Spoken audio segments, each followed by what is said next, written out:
So does God have a lifespan? Seems like a ridiculous question, doesn't it, on its surface? But any studier, person, student, whatever, who studies scriptures will discover that apparently God does have a lifespan. I know it seems a little bit odd, doesn't it? But you have to understand, God is an Elohim. He calls himself that. I don't. He did. And when you begin to understand that since God has called himself an Elohim, you need to understand who the Elohims are. And we talk specifically in Psalms 82. Now, from Genesis forward, we understand that the Elohims are a race.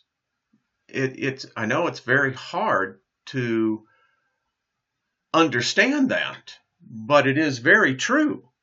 And when you begin to understand that the fact is that what we call God is in fact a part of this race. This race is, listen, a lot of this information comes right out of the Bible. You can dispute what you may want.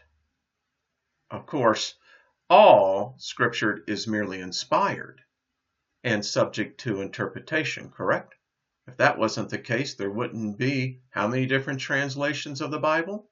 So, getting back to point, these Elohims rule the known universe. They're a long-lived race. In fact, I don't even know if we know how long they actually do live. It very well could be into the billions of years, but we do know this: they do die.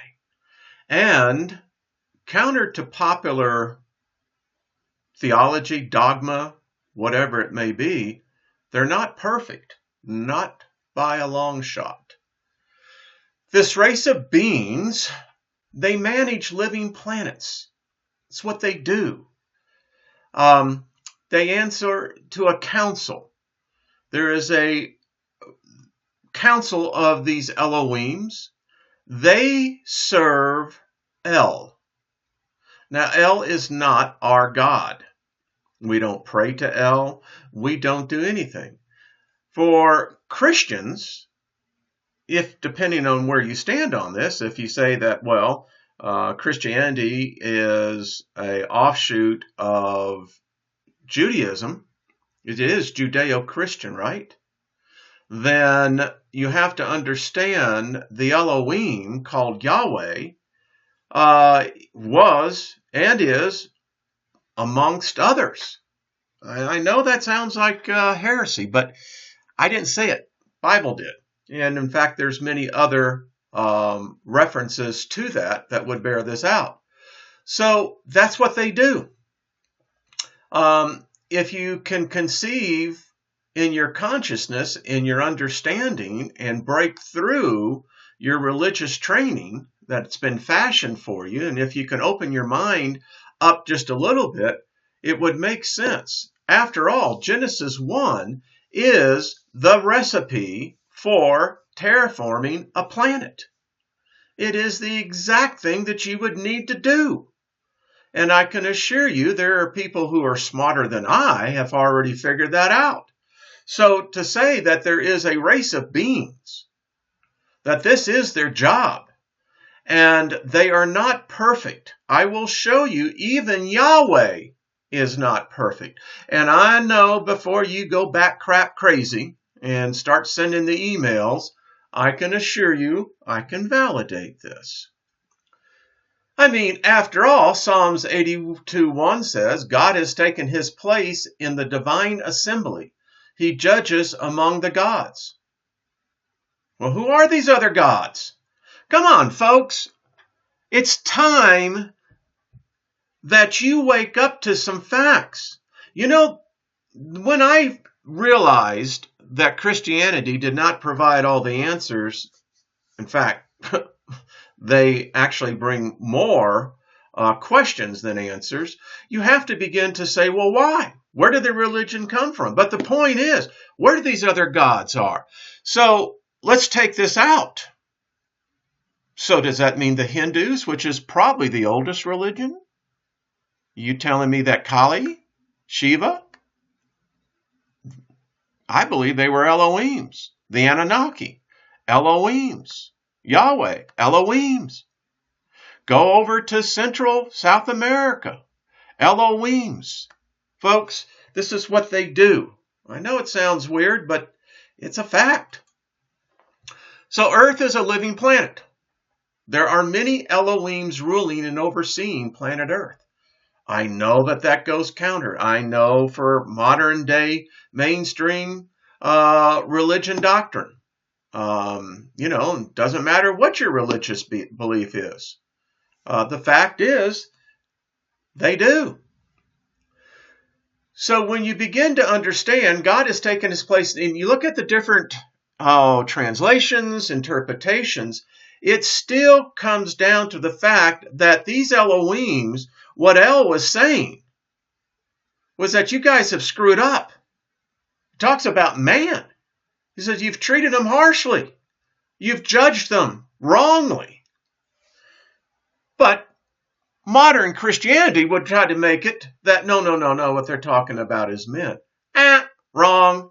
I challenge anyone who wants to take this up on the same type of discussion. You're wrong. Catholic Church is wrong. And I prove this to you. Listen, Catholicism isn't the only religion. Christianity isn't the only religion. Judaism isn't the only religion. Choose which one you want. Right?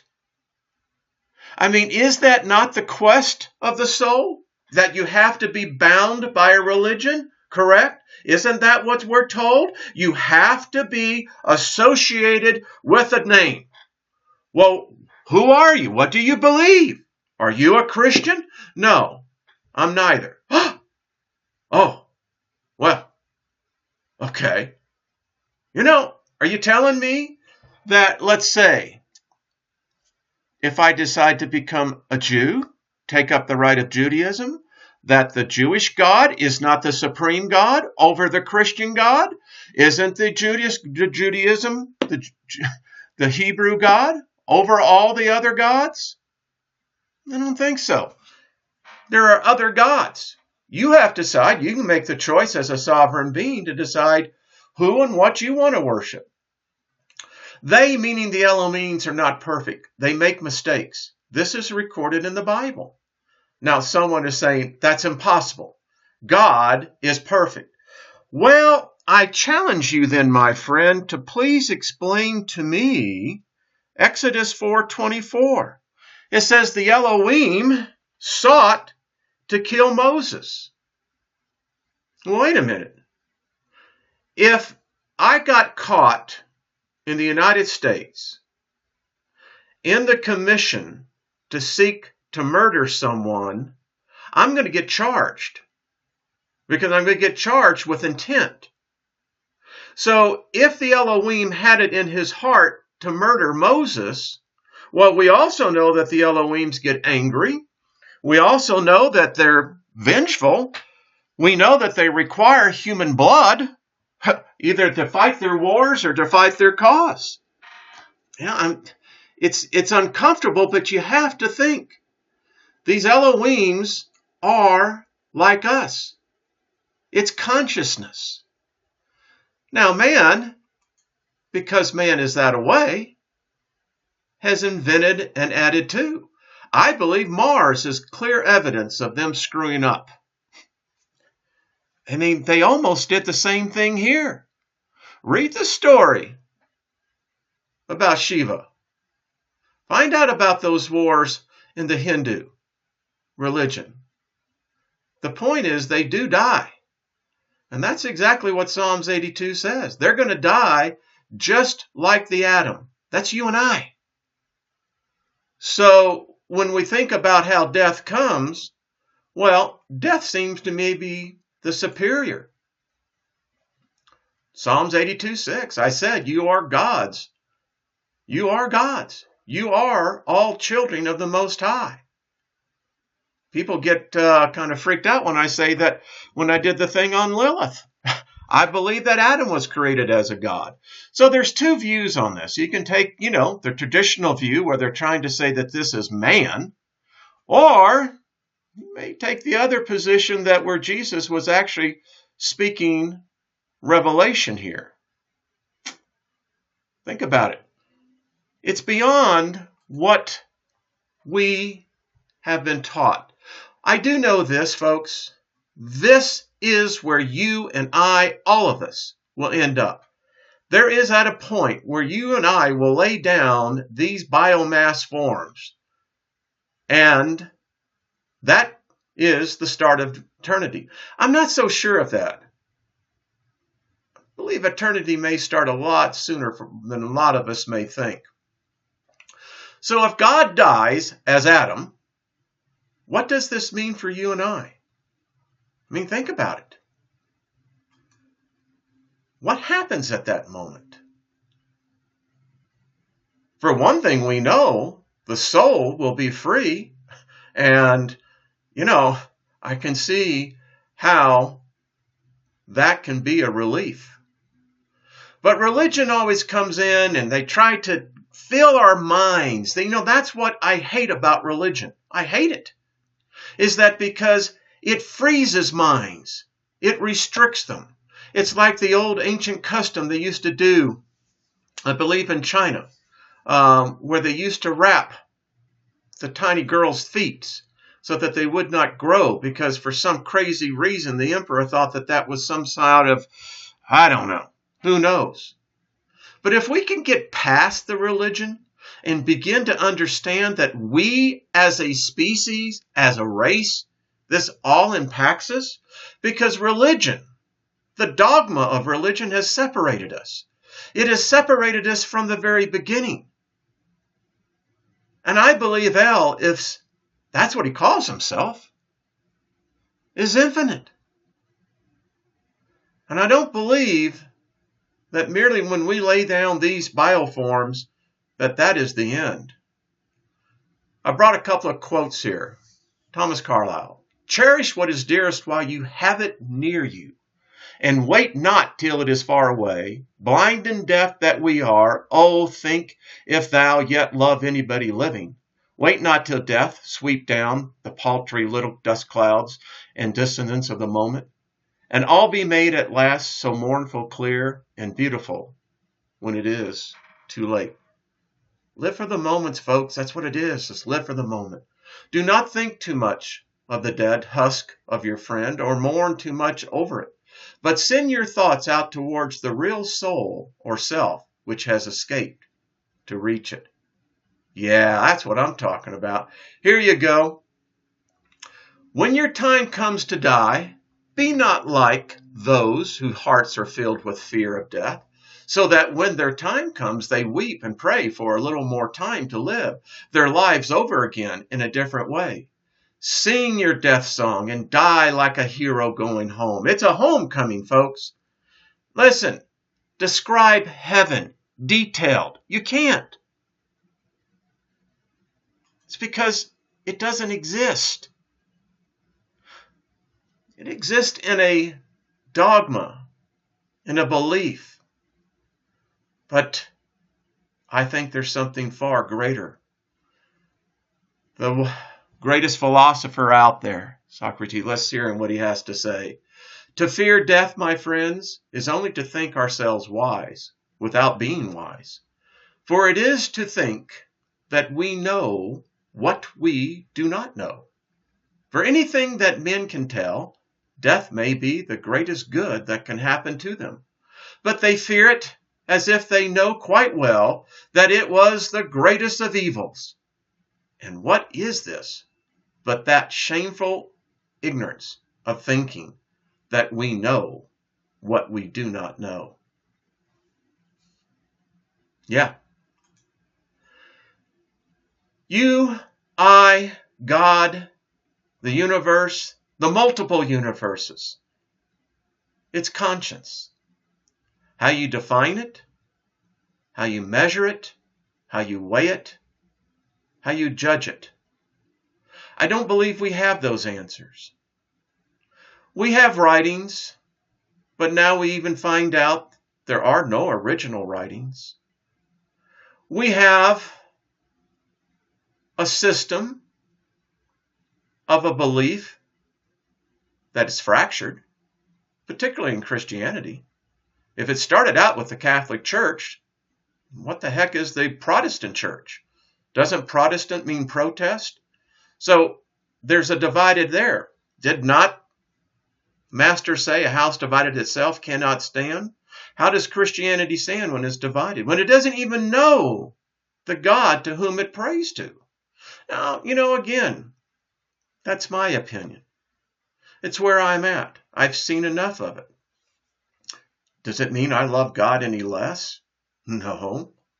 Does it mean that a person cannot approach God unless he labels himself with a religious dogma? Is that what it's come down to? That is foolishness. That's an immature, unawake consciousness. It's a fact. It's what we are. It's what you are. And when our time passes on from here, I believe that we're going to be out there amongst the trillions of other life forms that go beyond our realm of thinking, beyond our ability to comprehend, beyond our imagination. If we could learn to come together as souls, united, not divided, united if for nothing else for the recognition that we are souls, we are sovereign beings.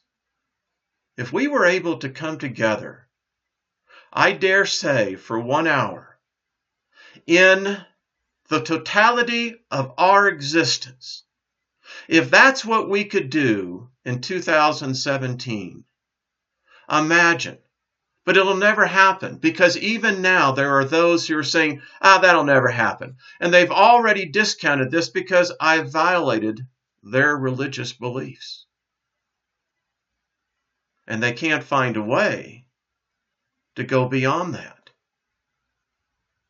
But for those of us who are beginning to realize it, I believe that energy, that when combined with other energy, begins to increase in frequency. And as more energy harmonics come in, as the waves get stronger, that frequency grows. And it is growing. It's growing even now. So think about it. That's what I do these videos for. Some will hate them, some will like them. Some will say, I can't comprehend what you're talking about. That's cool. We're all on a journey. And no matter where you are on that journey, know that you are on it. And don't be ruled, motivated by fear, anxiety. Don't think about losing. Listen, the universe is abundant. Whatever you want, it's out there. We'll get into that later. All right, folks, be kind to one another. We'll talk soon.